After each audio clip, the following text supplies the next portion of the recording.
Lots of people talking about death, right? And it's not necessarily a bad thing to talk about death. I always like to take the Carlos Castaneda approach that we want to use death as an advisor. But the sort of a sense of being reborn, a gateway where the death of the old self and the new self, being reborn, and learning how to feel into how that feels afterwards in the body. The body's going through a lot of changes. Everybody's going through physical changes every single day. The Gaia is making sure that the Schumann resonance is supporting us in that way. So this alignment that was going on, it was also right around a full moon, lots of asteroids coming through the atmosphere. Very interesting place in time. And also a very special alignment that's very old, and that many great, important people have been born in that alignment, like Jesus and even Beethoven.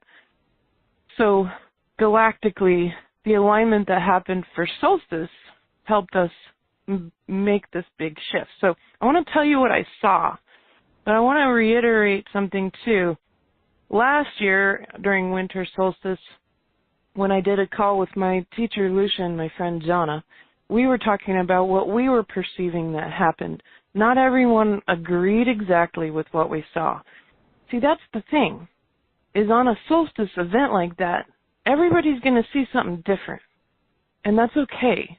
So what I saw, I'll share with you what I saw, and I've been seeing some reports coming up about it that might actually be in line with what I saw. But the seeing that I'm having, it was very personal, right? And so whatever I saw, even though it might not have actually happened in the 3D, perhaps, it was happening in my envisionment for me. And so whatever you saw was right, too. There's no wrong way to do this on many dimensional levels, right?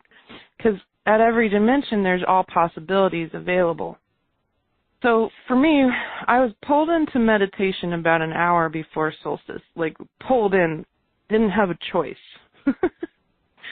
And I entered into the solstice energy and I witnessed a gigantic ship come through the sun. And so I have read from a lot of different people that the sun acts as a galactic gateway. And I'm a scientist, right? So I'm interested in if that's even possible. And the truth is I have no idea. But in the vision I saw, that's what happened. So this giant ship that was so big, it was many times larger than Jupiter. It was incredibly huge. It came through and it was very long and thin, kind of like that interesting asteroid that came through